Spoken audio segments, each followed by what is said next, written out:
Ok? Boa noite, pessoal. É um prazer estar aqui. Eu confesso que, quando recebi o convite, eu fiquei meio com receio, porque tem uma coisa em artista que é o seguinte: muitas vezes ele prefere estar do lado de trás, né? Das câmeras, enfim. E nunca assim, muitos. Tem pessoas. Eu sou uma delas, por incrível que pareça, sou muito descontraída, mas às vezes recuso alguns convites, mas como me disseram que era uma conversa, eu digo, sim, eu vou. Não sou nenhuma cientista política, não tenho esse conhecimento. As companheiras que estão aqui, com certeza, têm muito mais do que eu, mas sou uma militante, e, como todos vocês, tenho um mínimo de noção do que está acontecendo no nosso país. Com relação ao Bacurau, eu não participei, eu participei como atriz do filme, né, num processo de 600... em que 600 pessoas passaram pelo teste em todo o Nordeste. Então, você imagina o orgulho que eu tenho de estar entre esses 50 atores aí que estão no filme. Foi uma experiência indescritível do ponto de vista de vivência. O filme foi rodado no interior do Rio Grande do Norte, num lugarzinho, um vilarejo chamado Barra, que seria a nossa Bacurau depois. Um lugar escondido também, como Bacurau, um lugar que fica a 30 quilômetros de chão batido da sede Parelhas. Então, mais de 200 pessoas estiveram envolvidas nessa produção, entre atores e técnicos, e diretores e comunidade. Uma das coisas mais lindas que o filme tem é que ele inseriu toda a comunidade de Parelhas no processo, nas filmagens. Então, assim, antes de tudo, já colocar que Bacurau já é um marco nesse sentido, né, de abrir espaço para a participação popular, para a participação de toda a comunidade que recebeu o filme lá. Outro dado importante, antes de começar a falar do filme, é que, embora com essa grande tentativa de esfacelamento do cinema brasileiro, da arte como um todo, da cultura, é um filme que gerou 800 empregos diretos e indiretos, né? Com um orçamento de baixo custo. É um filme que premiado, acho que em 9 festivais já. E uma coisa que todo mundo pergunta: o filme Bacurau foi feito para provocar o momento que estamos vivendo? Eu digo não pelo que os próprios diretores, né? Eu não sou diretor, eu não faço parte da criação do filme, sou atriz, mas o que a gente tem escutado, e eu escutei dos diretores, é que não, esse processo nasce em 2009. O Kleber e o Juliano ainda estavam terminando aí, apresentando Recife Frio, que é outro trabalho deles, e aí estavam gestando ainda Bacurau. Quer dizer, Bacurau leva aí quanto tempo? Né? 10 anos para acontecer. Claro que eles foram pensando na ideia, gestando, e isso vai junto com as transformações que o Brasil vem passando, né? O Brasil, naquela época, ia muito bem com o governo Lula, logo em seguida chegaria a Dilma, mas parece que eles já previam o que viria pela frente, porque já em 2013 a gente começa a ver todo aquele processo, né, não vai ter Copa, com todas as tentativas já de minar o governo da Dilma, que, infelizmente, uma parte da esquerda caiu nessa esparrela e foi dizer não vai ter Copa. Mas esse é outro assunto, e também é assunto. Mas aí, é claro que Bacurau não vem para falar do governo Bolsonaro, e, ao mesmo tempo, vem. Porque eles criam um filme num lapso temporal, daqui a alguns anos. E, de fato, em 2009, daqui a alguns anos, é 2019. Ou seja, é uma coincidência feliz, no sentido da dramaturgia, e que Bacurau não foi feito em contraponto ao governo Bolsonaro, mas, ao mesmo tempo, tudo que Bacurau apresenta sim, e está contra, e tem tudo a ver com o que está acontecendo agora. Mas Bacurau, ele mostra um Brasil que se repete. É por isso que em 2011 já estava nesse caminho, e em 2009 está acontecendo o que eles previram. Porque o Brasil se repete, as mazelas do Brasil se repetem. Então, era muito fácil adivinhar que em 10 anos nós não estaríamos tão bem depois que começou o golpe, né? Obviamente, há 5 anos atrás, 6, que o golpe não começa lá né? Com a retirada da Dilma, começa bem antes. Então, Bacurau conta a história de um lugar, quem não assistiu, todo mundo aqui assistiu o filme? Não, muita gente não assistiu. Bacurau conta a história de um lugar que tem uma sociedade organizada, uma sociedade que é pautada por um matriarcado, já começa daí a coisa importante do filme. Morre a matriarca do... Morre a matriarca do lugar, e essa matriarca viveu por quase 100 anos. Então, todas as pessoas, as descendências, 3 ou 4 gerações que estão ali, vêm dessa matriarca, né, dessa mulher importante, que é a Lia de Itamaracá, faz esse personagem. É uma cidade que resiste a essas mazelas tão existentes e repetitivas no Brasil. Bacurau está cercado, Bacurau não tem acesso à água. O prefeito é um oportunista que só aparece lá quando da eleição, para pegar voto, para extorquir, né, os votos, na verdade, extorquir com opressão, a falta de remédio, a falta de água. Mas, ao mesmo tempo, essa sociedade distópica, ela é uma sociedade organizadíssima. E aí é onde o filme, eu acho que um dos grandes recados que o filme traz é que a organização coletiva, né, é capaz de vencer o pior, o mais perverso sistema, ou pelo menos lutar contra, né? Tentar lutar contra. E, para mim, há 3 pilares em Bacurau que demonstram, que podemos trazer aqui para reflexão. Um é a educação. O filme, a educação está muito viva dentro do filme. A figura do professor e da escola e dos alunos, a figura da professora de música, ou seja, num lugar perdido no meio do sertão, você tem aula de música, você tem aula de história, você tem alunos dentro de uma escola com uma educação de qualidade, porque a gente vê lá, mesmo com as condições precárias, é uma educação de qualidade. Você tem o Museu de Bacurau, que é a história, que traz, que reforça o sentido de pertencimento do povo daquele lugar, né, que revela ali a sua ancestralidade e as suas lutas históricas, aquele museu. E tem um outro, terceiro item que eu chamo, aliás, 4. Por conta de tudo isso, eles também sobrevivem em face de uma extrema organização e comunicação. Ela não está isolada do mundo, ela está mais do que viva, ela se comunica por internet, por celular. E existe em Bacurau outro dado muito forte, que tem uma frase no filme, logo quando ela é invadida, na verdade, ela é invadida por americanos que vêm fazer um jogo massacre, a bel prazer, de matar, de exterminar pessoas como se extermina nada. Escolhem aquele lugar e esse lugar vai deixar de existir, porque nós estamos aqui para fazer essa brincadeira, esse jogo de carnificina. Só que, ao chegar na cidade, eles não sabiam que ali tinha uma população que estava pautada nesses 3 pilares que eu vejo, Fabíola, porque existem muitas janelas dentro do filme para a gente avaliar. Eu vejo essas janelas expostas. E vejo um recado muito grande, que é o da resistência, mas, sobretudo, a resistência com organização, com tolerância. Em Bacurau não existe discriminação. Em Bacurau existe uma trans que tem 2 maridos, e as pessoas aceitam ela com esses 2 maridos. Em Bacurau você tem um líder que é um pistoleiro, ninguém sabe ao certo se Lunga é apenas um pistoleiro ou se ele se refugia da polícia, porque a polícia é que também é verdadeiro bandido. Então não fica muito claro isso, e a gente vê isso na nossa sociedade o tempo todo também. Então é um retrato de um Brasil que está aí, que existe com todas essas características, né? Em Bacurau, eu também digo que, eu digo sempre assim, Bacurau é Brasil, mas o Brasil precisa ser Bacurau. Parece dicotômico, mas eu vou explicar qual é a minha visão. Por exemplo, Bacurau, a igreja está fechada, virou depósito. Em algum momento, esse povo parou de ir à igreja, por algum motivo. Não se sabe ao certo por quê. Mas, nesse momento em que são atacados, eles têm que encontrar formas de resistência.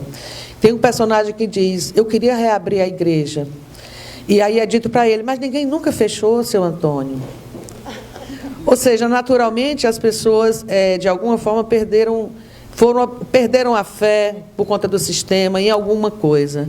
Mas, naquele momento, esse ato de dizer, quero abrir a igreja, também é uma forma de buscar forças, né, na espiritualidade, seja lá qual for essa espiritualidade. Eu digo que Bacurau é Brasil, mas Brasil precisa ser Bacurau, porque, por exemplo, em Bacurau a igreja está fechada e a tolerância reina.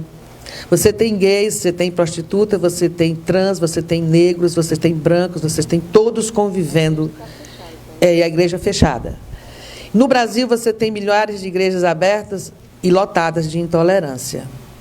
Então, eu faço sempre essa análise. Uma das portas que já Bacurau abre para mim, de pensamento, de reflexão, é essa, da tolerância. E há pessoas que colocam o filme como um filme extremamente violento. Ele é violento, mas... E o que nós vivemos hoje? Não é violência pura? Ou seja, lá a violência, ela é a única saída que eles têm de reação é com violência. Porque eles foram invadidos, eles foram traídos pelo prefeito que vende aquelas pessoas a esse grupo de americanos que vão fazer esse jogo. Existe uma correlação também entre o extremo preconceito que ainda existe da região sul com a região nordeste, e não adianta a gente dizer, mas a gente não deve tocar nisso, mas tem que tocar sim, isso é verdadeiro. Há pouco tempo a gente viu quantas pessoas aí, o advento da internet, para o bem ou para o mal, trouxe muita coisa que a gente parecia estar em estado de como é que se diz, de ilusão acerca do nosso Brasil, né? A internet é um canal fantástico para a gente se comunicar, mas também tem sido um canal que nos tem feito muito ficar assombrados diante de tanta coisa que a gente vê desse povo que se dizia não racista, que se dizia pacifista, que havia tolerância, que o Brasil era o país da diversidade. O Brasil é o país da diversidade, mas o Brasil é, sobretudo, o país da intolerância, e isso está cada vez mais claro, né? Então, Bacurau, o Brasil precisa ser Bacurau nesse sentido, né? De uma sociedade que se organiza, numa sociedade que não se vende, numa sociedade que sabe o seu valor enquanto gente, uma sociedade que se pauta pela educação, pela história e pela coletividade. Era isso que eu queria abrir minha palavra para a gente discutir, de que forma, que o tema é Bacurau e as novas formas de resistência, né? De que forma a gente pode se espelhar em Bacurau para resistir, né? Quais são as formas de resistência que a gente ainda não tentou? De que forma nós estamos achando que estamos resistindo, né? Quais são as estratégias que a gente deve traçar, que a gente nunca traçou até agora, diante de tudo que está aí, do neofascismo, da dominação das instituições, muito claramente aí, a gente viu nesse processo todo do Lula, em que essa avalanche de intolerância com o domínio da religião, sobretudo do fundamentalismo, né, entrando no Congresso e confundindo a função do que seja a função de um Congresso, né? E a gente está meio que estarrecido e meio que apático e meio que sentado nos nossos teclados, dizendo que somos contra tudo isso, mas, ao mesmo tempo, a gente já viu que isso não tem surtido muito efeito para, de fato, virar esse jogo e trazer de volta a democracia, que, sim, já está ferida e agoniza. Ela está ferida, ela está na UTI e respira por aparelhos. E não adianta a gente dizer que não, porque é isso que está acontecendo. Então, quais são as formas? Bacurau traz essa mensagem de que, a meu ver, quando o povo acorda e entende o poder que ele tem de organização, de pertencimento, e de que a sua força é muito maior do que, em Bacurau, por exemplo, vem uma força bélica estrangeira. Mas eles vão buscar lá dentro do museu as armas retrógradas, as armas antigas, né? E criam estratégias de sobrevivência e sobrevivem. E nós, quais serão nossas armas? O filme em nenhum momento chama ninguém para a rua para matar ninguém. Aliás, esse é um pensamento errado, de quem algumas pessoas saem do cinema e dizem, eu estou com vontade de pegar numa arma. Aí o diretor disse, o Dornelles, pois então você olhe, vá pegar a arma aqui, dentro dessa tela. A gente não fez esse filme para isso, né? Agora, existem outras armas que a gente precisa rediscutir, eu acho, de enfrentamento. E eu vou terminar minha fala dizendo que, para mim, uma das armas que a gente tem que buscar ou reencontrar no nosso museu é da comunicação. É da comunicação com uma grande parcela das pessoas que votaram nesse governo, das pessoas que acreditaram nesse governo, das pessoas que acreditaram em tudo que foi dito para elas, das mentiras todas que foram ditas. Eu não acredito que esse país é feito de fascista. Eu acredito que existem algumas pessoas com pensamentos fascistas, sim, mas não a grande parcela da população. Essa parcela da população, das quais o PT, os partidos de esquerda estiveram sempre perto, eles não são fascistas. Eles estão enganados, eles estão sendo teleguiados, e a gente tem que encontrar uma forma de chegar até eles. Se a extrema-direita conseguiu chegar por meio da igreja, seja de que forma conseguiu chegar, da mentira, dos meios de comunicação, que estiveram aí, de alguma forma, incentivando a queda das esquerdas, então é hora da gente encontrar o nosso cavalo de Troia e nos reaproximarmos dessas pessoas e fazer com que a verdade venha à tona. Eu sei que o discurso é bonito, eu sei que não é fácil, mas eu acho que, nem que seja batendo de porta em porta, deixando um texto, fazendo alguma coisa, a gente tem que se reaproximar dessa população, que está sendo dizimada e não sabe. Dizimada os seus direitos, as suas conquistas, tudo foi aprovado, reforma da Previdência, reforma trabalhista, o cerceamento da liberdade de imprensa agora também, da liberdade individual, o esfacelamento da cultura, o esfacelamento do cinema, que é uma grande força, um segmento que vem crescendo muito no país. A gente tem que perguntar como é que a gente, a área cultural e artística, que também formam um povo, né, que é o caráter de uma nação, como disse bem Fernanda Montenegro, quais são as nossas... Onde é que a gente vai buscar força, né? Quais são as estratégias? Os governos progressistas de estados têm que criar estratégias, ferramentas, né, plataformas que garantam a manutenção da arte e da cultura em seus estados. Nem que a gente vire oásis no meio desse deserto que estão querendo transformar o Brasil. Então, é essa reflexão que eu trago. Quais são os nossos desafios como é que vocês veem, quais são as formas que a gente tem de enfrentamento, né, diante de tudo que está aí. Bacurau é um bom exemplo e eu queria terminar por aqui, pessoal, estou falando demais. Boa noite, todos e todas. É uma honra, mais uma vez, estar aqui. Eu já estive aqui na Casa Vermelha, também discutindo um outro filme muito importante desse momento que a gente está vivendo, que foi o Democracia em Vertigem, né? Com a garotada, com a juventude do PT.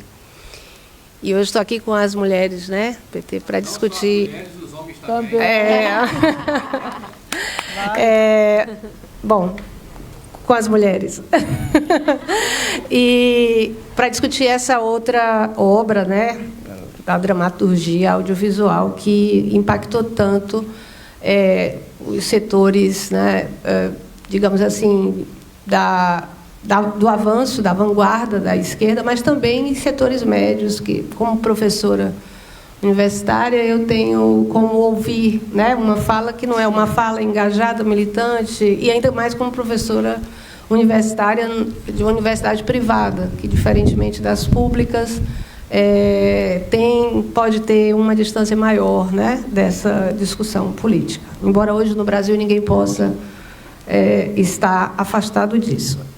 Eu vou começar com uma pergunta. Quem nasce em Bacurau é o quê? Eu tenho uma resposta.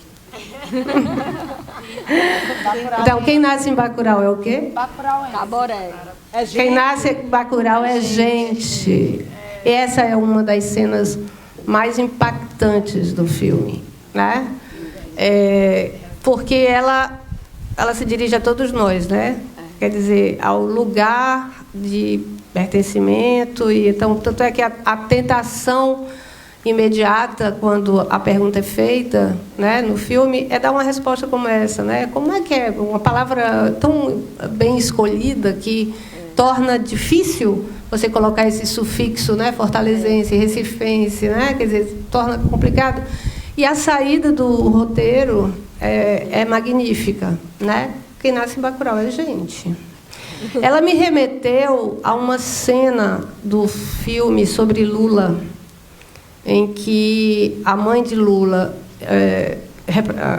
acho que é a Glória Pires, né, que faz a mãe de Lula, está lá numa discussão se ela deixa ou não o Lula ir, e aquela coisa do êxodo, né, que a mãe manda para o menino ser gente. Ela diz, alguém oferece levar a criança, né? E para quê? E ela pergunta para quê? E ela diz, para o seu menino ser gente. Mas ela diz, mas ele já é gente.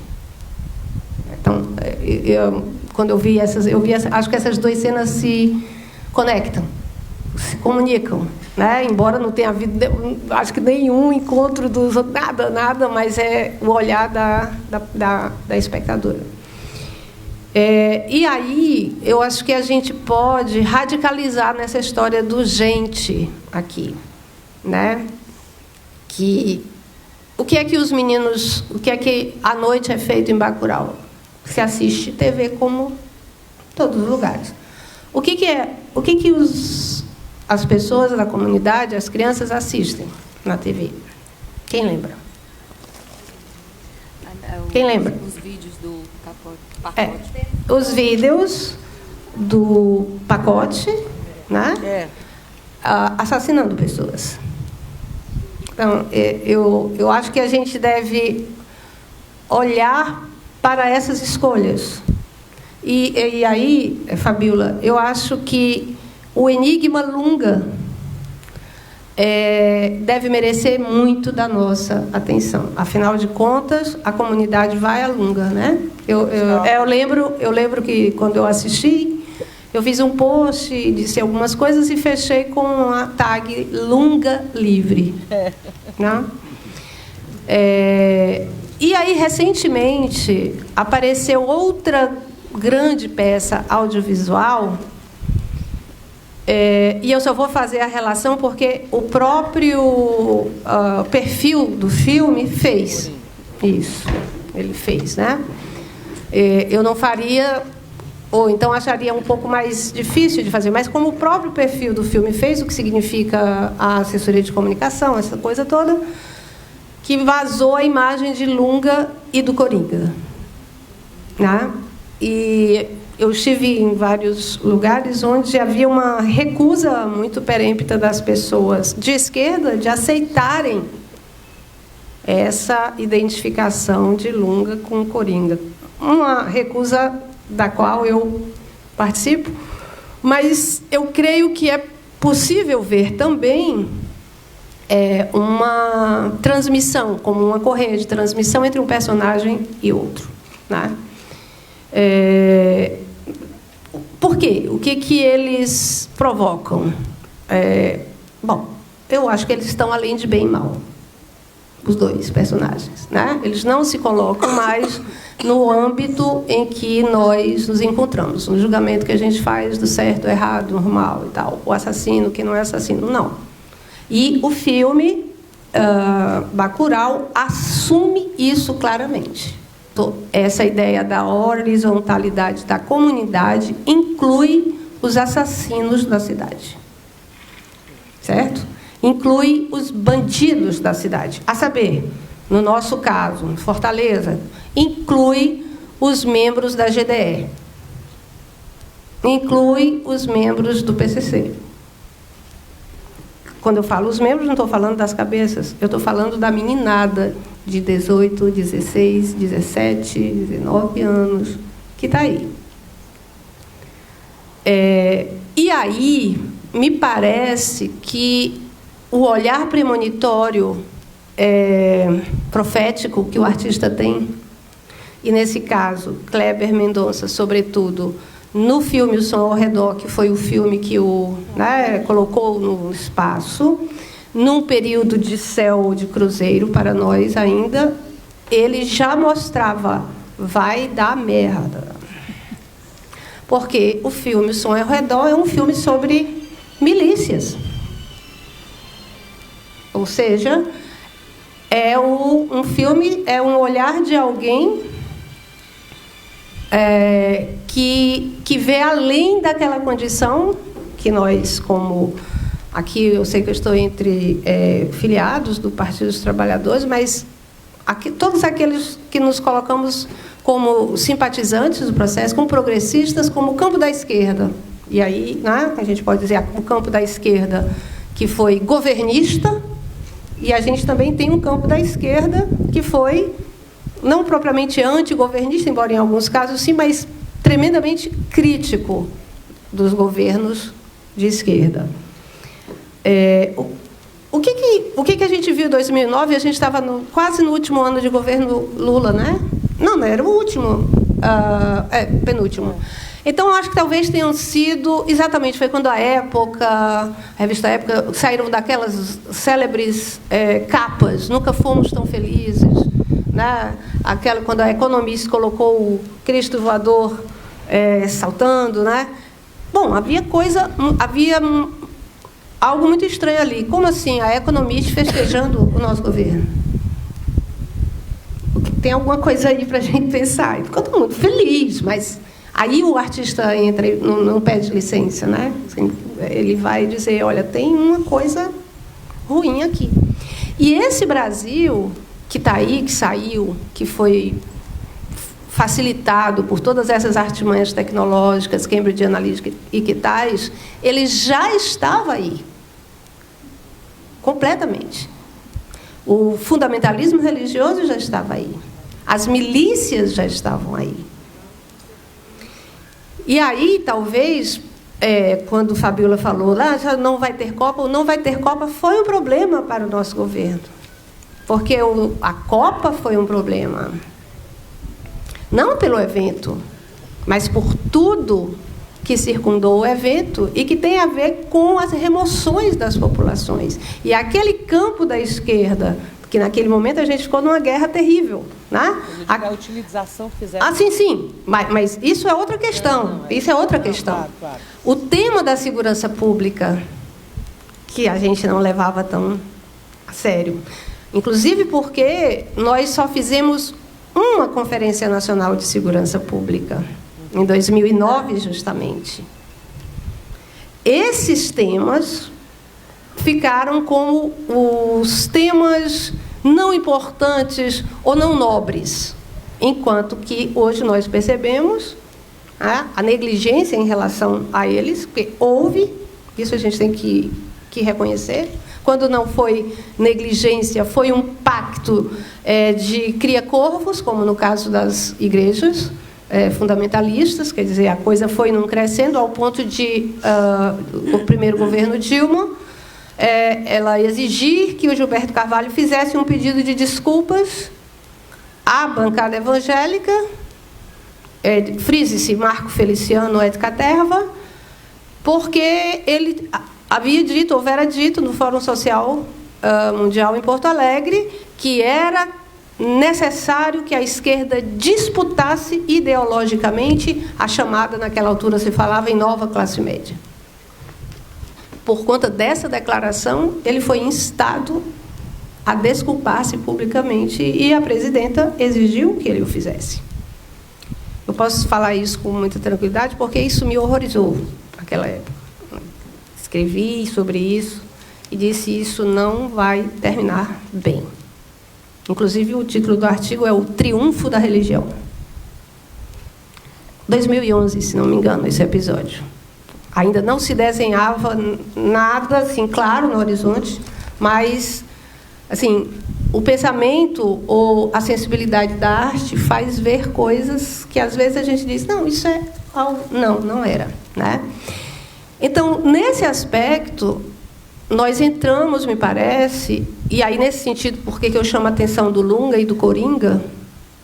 Porque eu digo que eles são personagens que estão além de bem e mal e nos provocam, porque a gente entrou no âmbito da normalidade maniqueísta da sociedade. Claro, é perfeitamente compreensível. A gente tem medo de assalto, né? A gente... Enfim, mas isso nos fez, a meu ver, descuidar dos de baixo. A gente acreditou, a gente foi embalado mesmo, e os números davam conta disso, né? De um ascenso bastante significativo do precariado. Ou seja, um proletariado em farrapos, que começava a poder se vestir, comer, entrar numa escola, terminar, sonhar com entrar na universidade e tal. E isso que me faz, inclusive, reagir de modo muito, às vezes, violento. Eu acho que violência é necessária. As pessoas que dizem que houve uma mera inclusão pelo consumo. Isso eu digo, olha, por favor, por favor. É má fé nessa altura. Não pode mais nem ser desconhecimento. É má fé. Então, o que acontece, a meu ver, com a peça do cinema? O que ele provocou em nós? E eu entendo o rapaz que saiu do cinema dizendo eu quero matar a gente, porque eu saí dizendo eu quero matar a gente. Não saí dizendo eu quero atirar em alguém, eu saí dizendo eu quero matar a gente. E antes que vocês fiquem horrorizados, antes que vocês fiquem horrorizados, querem me matar, gente. Eu quero matar a gente, querem me matar, gente, né? No caso do Bacurau, a célebre frase, a tomada de consciência, a frase que representa uma tomada de consciência da comunidade, na voz dele, a meu ver, estamos sendo atacados. Bom, no caso da fantasia dramatúrgica, trata-se de uma espécie de safari, uma espécie de videogame, né, transformado em algo empiricamente real, mas algo com o qual todos nós, e sobretudo nossas crianças que cresceram nessa geração videogamer, já estão completamente acostumados. Os vídeos onde se mata pessoas, se matam pessoas, se matam pessoas. E aí, olha que coisa interessante que a arte tem. A gente está com um distanciamento. Eu não estou falando de nós aqui, os militantes, as pessoas, eu estou falando de uma maneira, de uma consciência mais ou menos coletiva.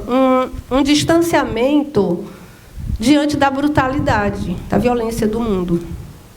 Por isso que é fácil a gente apontar o Pacote, ou o Lunga, ou o Coringa, como os violentos ou os loucos, né? No caso do Coringa, o louco. A hipótese de um problema psíquico, enfim. Esse distanciamento, uma espécie de anestesia dessa multiplicidade de estímulos que a gente recebe, sobretudo na nossa juventude. Às vezes o pessoal se espanta. Como é que os jovens puderam entrar nisso? Eu digo, olha, como é que se formou a compreensão, a estrutura psíquica dessa pessoa?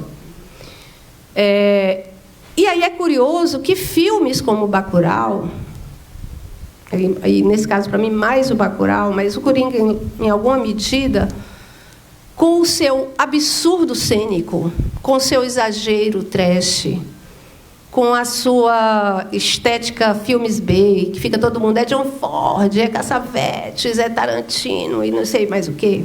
E pode ser tudo isso também. Não importa. Importa que se trata de lançar mão de um artifício do absurdo e, de certo modo, do sarcástico, do humor negro. E só assim é que a gente consegue realmente dizer o que importa. É isso que me parece ser o avesso do que nós estamos vivendo hoje. O que eu quero dizer com isso? Quem aqui, acho que todas viram a cena da prefeita da cidade da Bolívia, antes do golpe se consumar, no processo. Aquela cena dela sendo arrastada pelas ruas. Eu me lembrei de Bacurau. Sim. Eu me lembrei de Bacurau imediatamente, né? Quer dizer, como responder a uma violência daquela ordem? Estão entendendo o que eu estou tentando dizer? Como articular uma resposta preventiva, mas, uma vez que ela está posta, como responder a uma violência daquela magnitude, simbólica, daquela magnitude? O absurdo está entre nós, mas a gente simplesmente naturalizou o absurdo. Né? Então, e a naturalização do absurdo passa por essa letargia diante das medidas sendo tomadas e as pessoas sem aquela... Cadê aquele alucinógeno maravilhoso? Olha, a gente está muito doidão e vocês vão morrer. A frase maravilhosa, a gente está muito doidão. Né? Quando, no final, ele chega assim, a gente está sob o efeito de um psicotrópico muito poderoso. E vocês vão morrer.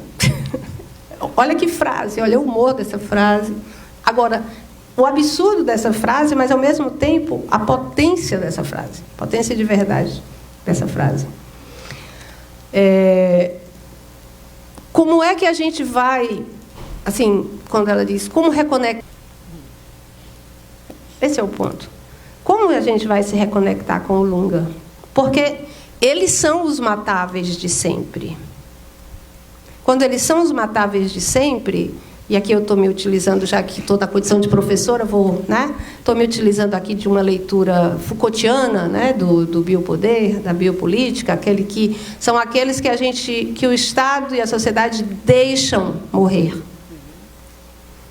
E eles fazem viver para o trabalho, para a produtividade do capital. Bom, só que agora... me parece, e é uma leitura que eu acho possível, quando a comunidade vai ao Lunga e diz, bom, gente, agora todo mundo aqui é matável. Né? Não tem mais aquele que é o bandido, não, acabou. Essa fronteira se diluiu. Nós somos todos matáveis. Nós somos aqui do... Então, nas comunidades, essa economia simbólica de estar além do bem e do mal, ela já é uma realidade. Está entendendo? As pessoas... Tem uma primeira cena do filme que eu esqueci o nome da personagem. Ela vem no caminhão de pipa e eles vêm falando de Lunga e que Lunga está sendo procurado e tal, e ela diz, eu não entrego Lunga para ninguém, Tereza. E o motorista do caminhão diz, eu também não. Ali eu já tenho um sinal, né? Quer dizer, não é que eles... fechem com tudo que Lunga faz, por isso o enigma não é que Lunga está afastado, não está na comunidade, mas na hora da prensa, vamos buscá-lo. Ou seja, o museu continha armas. Né? Cena muito bonita. A senhora não quer conhecer o museu? Né? Perfeito. Não, a gente está muito apressado. Mas a senhora devia conhecer o museu. Né? Tipo, para ver o que é que a gente tem aqui, né? Orgulho, né? Isso. Não. Quer dizer, claro, simbolicamente, né? A arma, e tem também eu não sei se a Fabíola concorda comigo, um fio que leva ao cangaço, ao velho cangaço, né?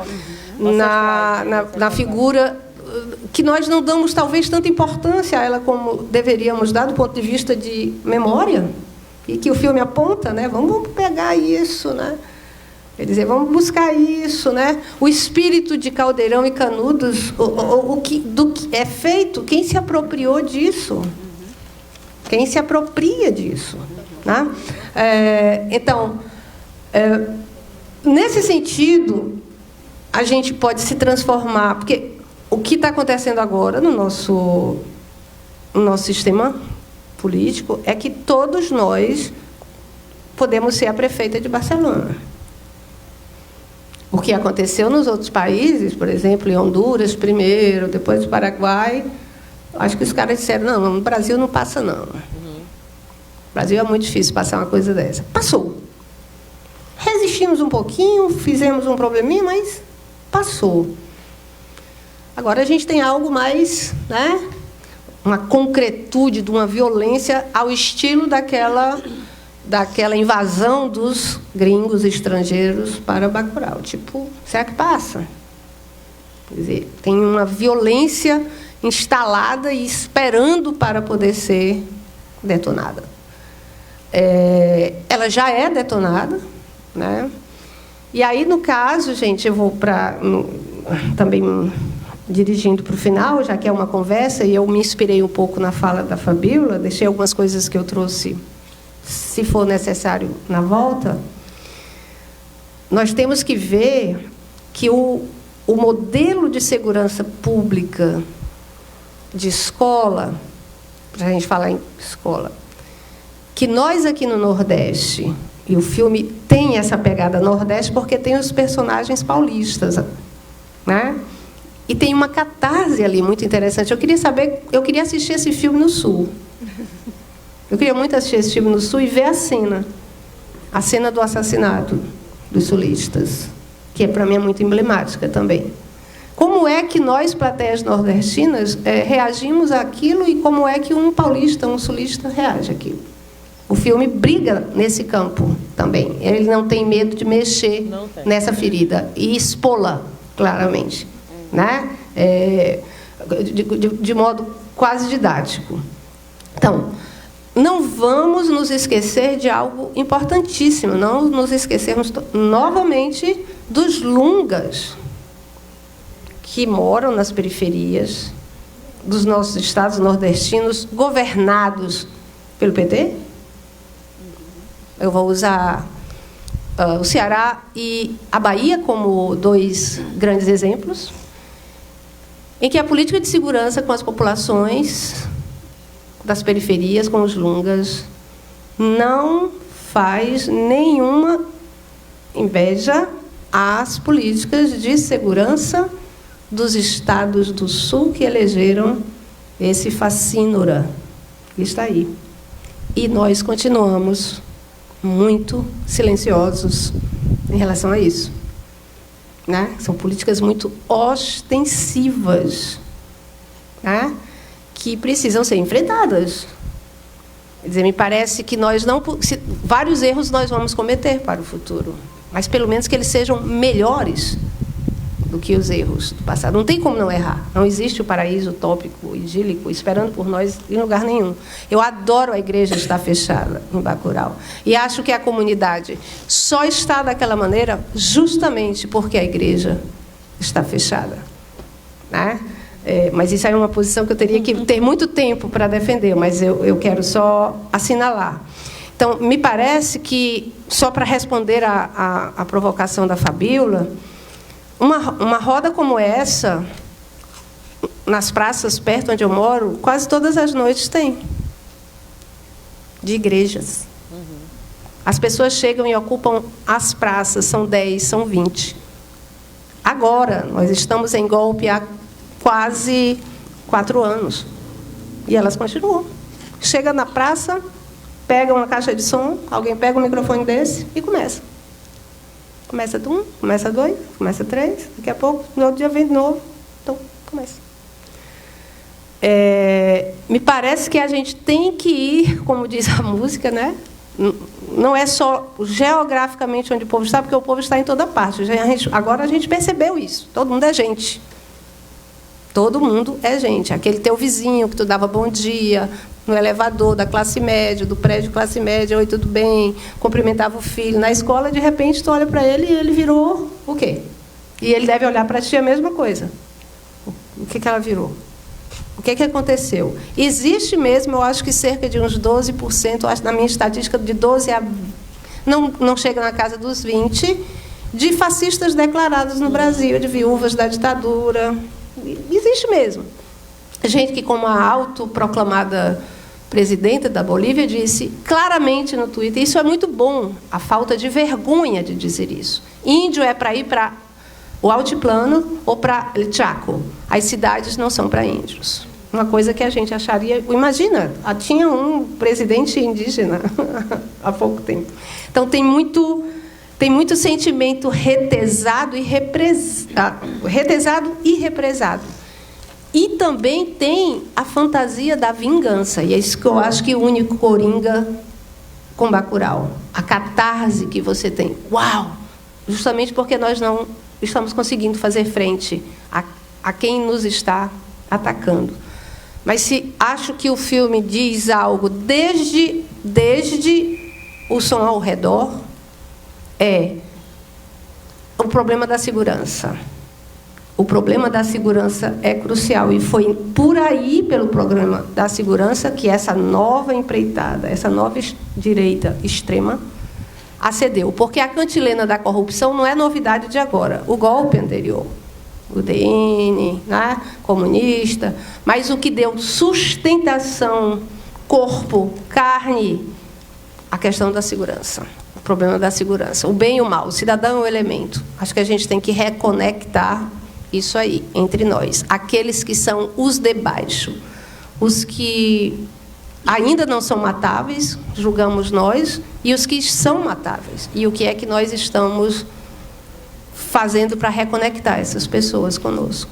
Porque, se nós as perdemos, imagina se o... Aí eu acho que Lunga é muito diferente de Coringa, porque Lunga é horizontal. Coringa, não. Aí... Pronto.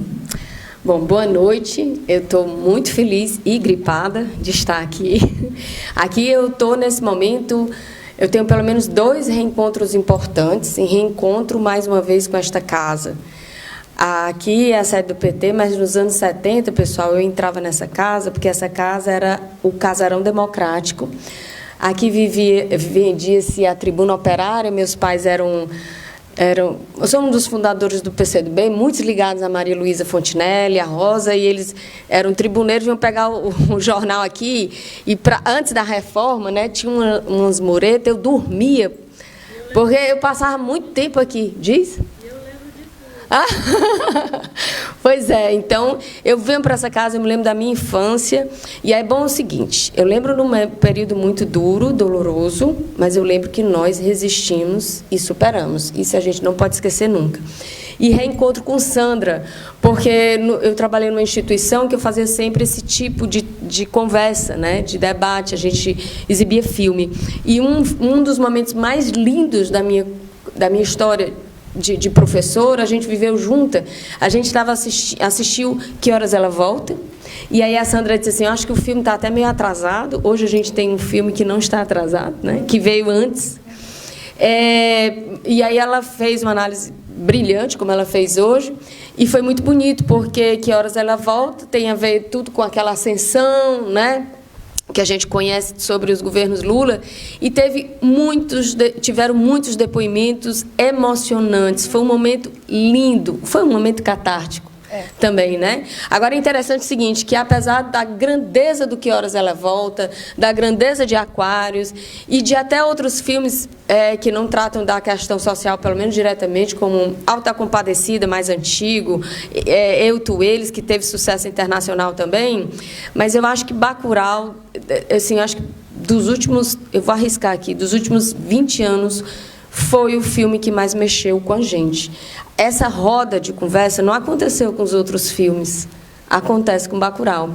E a palavra catarse eu vi de várias pessoas, eu procurei conversar com várias pessoas, e aí eu me dei conta do seguinte, não dá para a gente entender Bacurau só. Do mesmo jeito que aquela comunidade não vivia só, ela vivia em comunhão, em compartilhamento, a gente não pode entender Bacurau só. A gente precisa entender Bacurau ouvindo o outro, porque os signos são muitos. Eu acho que, e isso aqui é maravilhoso.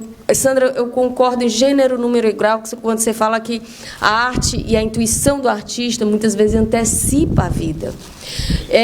Eu tenho essa opinião, por exemplo, sobre o Shakespeare e as várias temáticas que ele coloca nas suas peças, e depois você vai ver o Kant trabalhando aquilo dentro da filosofia e outros tantos autores. E eu acho que a intuição do artista é isso, é perceber alguma coisa que muitas vezes a ciência não dá conta. E eu vou fazer o diálogo de Bacurau com 2 outras obras, que não são obras cinematográficas, que é Guernica e Guerra e Paz, do Portinari. Guernica, uma obra que nasceu, né, do terror. E aí tem uma ironia triste aqui, porque é uma cidade do País Basco que foi arrasada em 1937 como já uma experiência bélica, tá? Que os nazistas fizeram com os aviões da chamada Legião Condor. Eu estou falando a ironia do Condor, porque a gente sabe que a Operação Condor, né, que foi brutal na América Latina, infelizmente não foi desmontada, e nós estamos tendo uma sucessão de golpes né? E fascistização da América Latina, né? E, então, nos lembra justamente ações da Operação Condor, certo? E o Picasso fez o quadro em função disso. E aí perguntaram para ele: você fez essa coisa horrível? Ele disse: não, fui eu não, foram os franquistas que fizeram. E aí ou seja, aí a outra, eu já comento, a outra obra é Guerra e Paz, do Portinari. São 2 gigantescos painéis que estão na entrada e saída da Assembleia Geral da ONU, certo? E é muito interessante, eu vendo a palestra anteontem do seu filho, João Cândido, como o que é guerra? E o que ele tematizou? Sabe o que é guerra? Guerra é a miséria, é o descaso público, é um Estado negligente, é a fome, é a falta de sonho.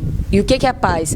Paz é alimento, paz é educação, paz é a criança brincando, paz é a natureza. É estar em paz com o mundo. Então, e é muito interessante porque, no meio da sua palestra, ele até coloca o discurso do presidente Lula na ONU, na frente de quem quer que seja, inclusive de esposa de senador do PSDB, como foi que aconteceu lá na Unifor. Então, e ele mostra isso, que a guerra que o mundo, a real motivo de guerra não é a arma, é a subjugação de um homem pelo homem, e a partir dessa subjugação você tira lucro e você multiplica a miséria, certo? E aí eu me lembrei de uma outra coisa, da cidade de Leningrado, que ficou sitiada por 900 dias. 900 dias. Imagina o que é 900 dias cercada, sem água, sem comida, sem remédio. A situação, e eles resistiram. Tá? Quando libertaram a cidade, nós estamos completando esse ano 75 anos de libertação de Leningrado, que hoje é São Petersburgo. Quando libertaram a cidade, o pessoal ficou impressionado com a quantidade de gente que ainda tinha na cidade. Aí agora vamos sair da Rússia e vamos para o interior do Nordeste. Como é que começa o filme? Com uma cidade sitiada. Ou seja, o filme já começa na guerra. Porque é isso que o artista está nos dizendo. A guerra não precisa ter bala. O que a guerra faz? A guerra mata, a guerra destrói, a guerra despedaça, interrompe o presente e o futuro. Como é que eu vou ter futuro se eu não tenho escola? Começa como? Primeira cena. A criatura no caminhão, no caminho. O caminho já é um símbolo fortíssimo. Aí uma escola abandonada, aí o Brasil, há alguns anos, o Brasil do futuro, uma escola abandonada. Não ter escola é não ter futuro. Isso é guerra. Uma vez eu estava com uma amiga, por sinal até russa, mas que tinha feito um percurso com refugiados. E ela vendo aqui uma região periférica de Fortaleza, ela disse assim, ela parou, obrigada, e disse assim: o que é isso? Eu disse: o que você está vendo? Não está entendendo. Ela disse: teve bombardeio aqui? Era periferia de Fortaleza, daquele jeito, pessoal. Esgoto aberto, coisa destruída, fedor, miséria. Isso é guerra. Então, assim, o que é guerra? Guerra é violência. E aí o filme mostra que a violência, ela é anterior. Ele é anterior. Porque se você não tem escola, se você não tem livro, olha a bagaceira que eles jogaram, né? Aquele caminhão de livro, jogando daquela forma, parecia... E é uma caçamba igual à caçamba de lixo. O movimento do caminhão é igual. Ou seja, para eles, aquilo é lixo. E aquilo, pela qualidade que mostrava, também já não era. Era como: vou alimentar vocês com comida estragada. Remédio vencido. É remédio vencido. Tá? E aí, então, eu acho que já de cara, o filme traz para nós essa indagação e essa reflexão, né? E E aí tem duas coisas que, para mim, são muito caras no filme, certo? Que é a questão da memória e da educação. Eu procurei assistir e ler um monte de gente, porque eu pensei assim, eu não dou conta de falar isso, eu preciso falar. Né? A ideia do debate veio que a gente conversando no grupo de WhatsApp. Gente, pelo amor de Deus, eu quero falar sobre esse filme, eu não aguento. Mas, ao mesmo tempo, eu fiquei muito preocupada de falar ou eufórica, porque foi assim que eu me senti. Eu estou muito feliz. Vou nem dizer. Não, eu vou responder essa pergunta no fim. Tá? Então, assim, fiquei eufórica e, ao mesmo tempo, vocês vão conter a minha euforia para pensar. O filme, antes de mais nada, ele não é de primeira leitura. Na realidade, eu fico muito preocupada de estar falando de um filme como Bacurau e eu só assisti uma vez. Graças a Deus. Então, duas coisas são importantíssimas. Primeiro, a escola. A escola aparece em dois momentos. Não tem como você não ver aquela escola e essa legenda que fala Brasil daqui a no futuro. E a escola abandonada. Isso já é impactante. Isso já fala muito. E a segunda coisa é que eu vi também algumas pessoas até analisando, e eu concordo, é a defesa da população. As pessoas se fecham na escola e não são atingidas pela bala.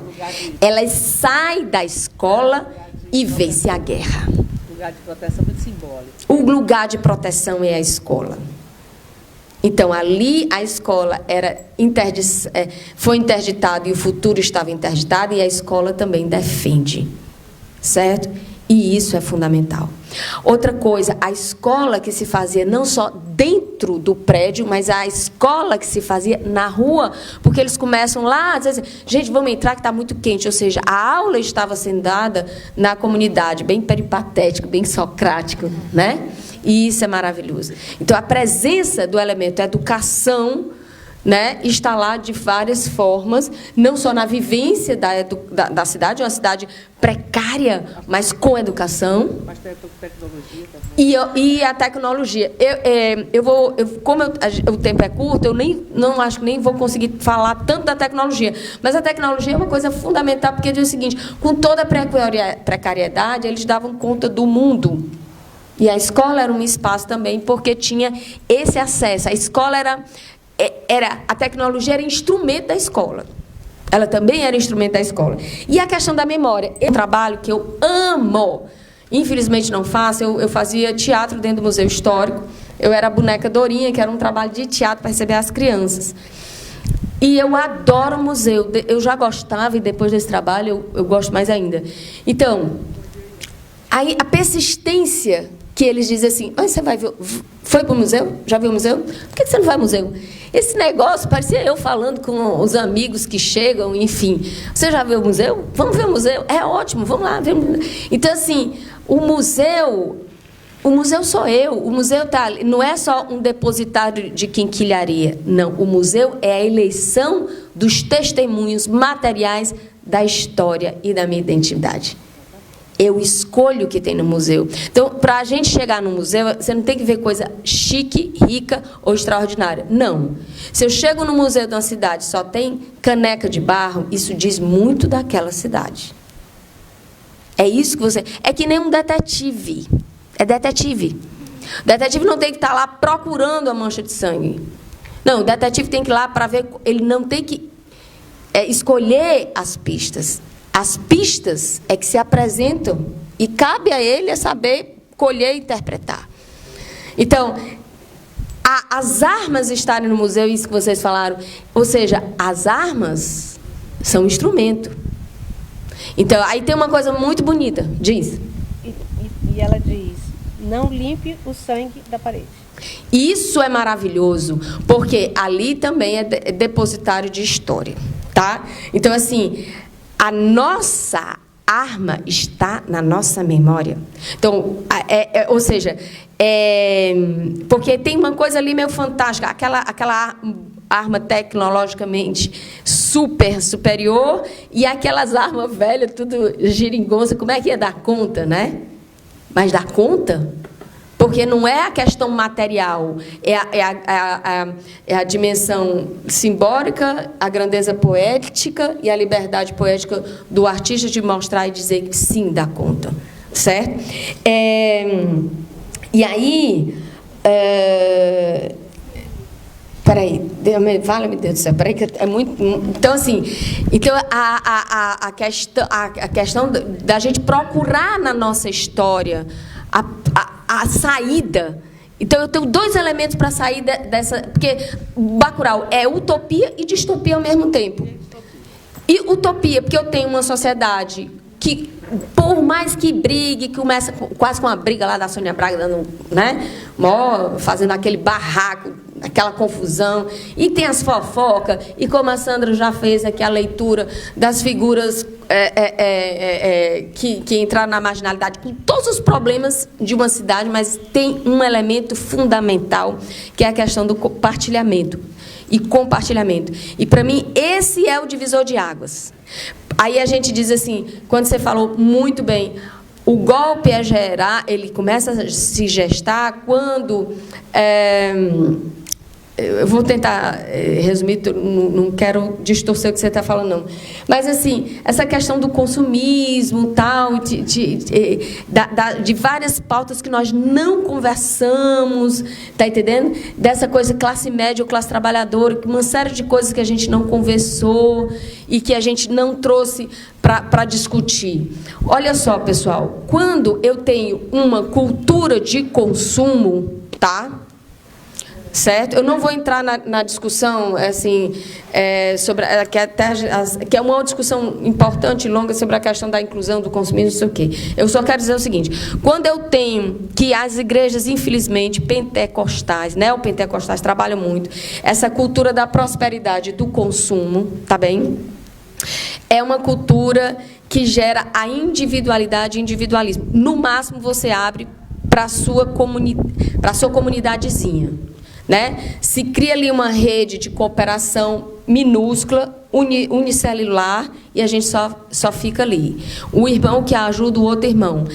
Ou seja, não tem um aspecto... Embora essa ideia aqui de cooperação é interessante, prosperidade, né? As pessoas querem também melhorar de vida, mas existe uma perspectiva individualista e existe uma perspectiva excludente. O que a gente vê lá não é uma cultura de prosperidade, é uma cultura de compartilhamento. Olha, gente, examinamos, ou seja, a responsabilidade dividida. Tem coisa aqui que a gente não aconselha, tem coisa aqui que dá para consumir, tirem o que precisam. Essa era a frase. E as pessoas foram calmamente lá pegando o que precisava. Certo? Então, assim, para eu ter pessoas que lutem, que não queiram só salvar a sua pele, mas lutem pela polis, lutem por um país inteiro, lutem por alguém que ela não sabe nem quem é, por uma sociedade, pela humanidade, pelo planeta, eu tenho que ter uma ideia de compartilhamento e não de consumismo, e não de extração para o meu uso e para o meu consumo individual. Então, nesse sentido, ele também coloca... Aquela reação só aconteceu porque eu tenho uma cultura de compartilhamento naquela sociedade. Certo? Para terminar, tem algumas coisas. A energia dolorosa, que eu acho que a gente não está sabendo dialogar, da exclusão, que a sociedade não sabe dialogar, que é uma energia agressiva, né? A gente não sabe o que fazer com ela, a gente não sabe. Então, diante de tamanha violência que as pessoas vivem, as pessoas reagem, e muitas vezes reagem de uma forma dentro de uma perspectiva distópica, dentro de uma perspectiva de não construção, como você pode ter em função de um dilaceramento pessoal, a pessoa simplesmente, até você citou a história do Coringa e tudo mais. Então, posso ter essa situação? Pode. Mas, assim, o que a gente precisa? A gente precisa, em função de tudo isso, de toda essa situação, pegar essa energia formada dessa dor, né, da exclusão, e canalizar para algo produtivo. Por isso que uma reação dura, que uma reação daquela é necessária dentro de uma situação limite de radicalidade. A população tinha as armas como peça de museu. Ela não usava aquelas armas. Ela não era uso. Ela estava. O objeto ele foi desqualificado da sua função primeira para ser um testemunho. E ele é requalificado na sua função primeira a partir do momento em que aquela sociedade foi atacada. E aí tem uma coisa linda, de uma poesia maravilhosa. Caburé é um pássaro, não é um passarinho, né? É um pássaro. Ela fala... é porque é o seguinte, existe no nosso risada a seguinte... Eu troco por causa disso. O verso. Caburé do oco do pau, tua mãe é coruja, teu pai bacurau. Caboré, coruja, bacurau são pássaros da noite. Isso é maravilhoso, por isso que o nome é perfeito. O que é o pássaro da noite? Aí eu tenho a noite. O que é a noite? A simbologia da noite. Aí eles ficam sem luzes. Eles começam a reagir na noite. A cidade se arma e começa a reagir à noite, como o bacurau. Então, o bacurau sabe viver na noite. Ele caça na noite. Ele se defende na noite. E nós estamos vivendo uma grande noite. Certo? Então, aí eu concordo. O Brasil precisa ser bacurau. Precisa aprender a se defender. Certo? E aí, volto com a questão da memória, para vocês citaram coisas, né, óbvias, que é a questão do cangaço, porque o filme se remete a isso. O cangaço tem vários lados, tem um lado terrível e perverso, né? E tem um lado de resistência, por exemplo, Antônio Silvino, eu acho que a gente conhece até pouco. Falaram Caldeirão, falaram também do Canudos, e ninguém falou de uma coisa que, infelizmente, a gente olha muito pouco e injustamente, que se chama Confederação do Equador. Como é que a gente não olha para a Confederação do Equador? O maior historiador da história moderna brasileira, o cearense Capistrano de Abreu, diz: Confederação do Equador é o movimento republicano do Brasil. Esse negócio de Confidência Mineira está com nada. Confidência Mineira foi uma reuniãozinha lá, o povo não fez nada. Confederação do Equador, pessoal, pegou em armas como Bacurau, saiu expulsando o império pelo Nordeste inteiro e estava, inclusive, escrevendo uma Constituição aos moldes da Constituição americana, dentro desse princípio liberal. E os relatos, inclusive, eram de semelhança com o sans-culotte lá da França, porque a população, inclusive, fez isso, né? Também temos Confederação do Cariri, que quase ninguém conhece, que foi uma revolta dos índios. Foi uma carnificina. Os índios pegaram em arma e foi um banho de sangue aqui no Ceará. Ou seja, a gente fala que o brasileiro é passivo, ele é, mas o brasileiro é passivo e violento.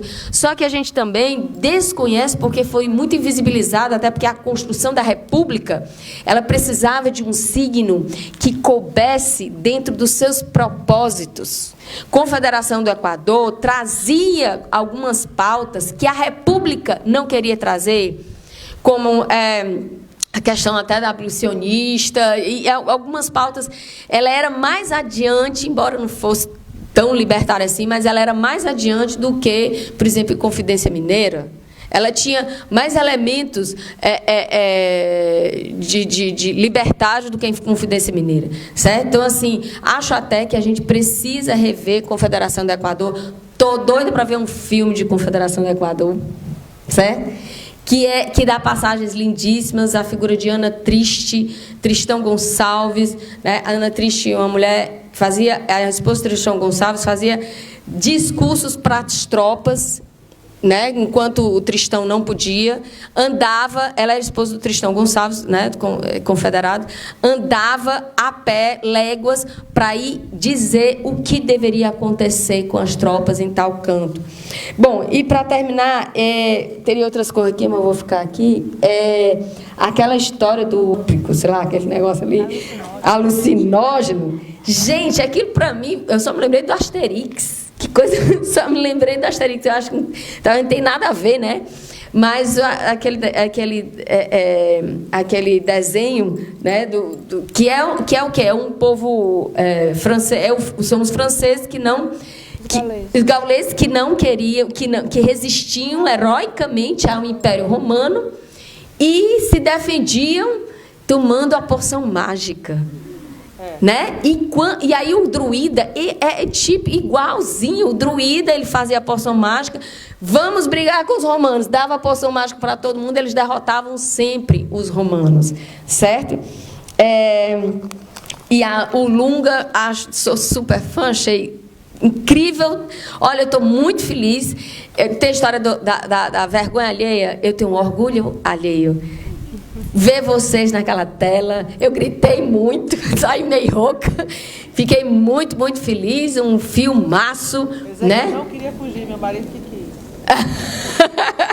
quis. Exatamente. E aí eu vou ficar aqui, porque realmente nem é tanta coisa, não sei mais não. Viu? Pro povo, né? Abrir para o povo.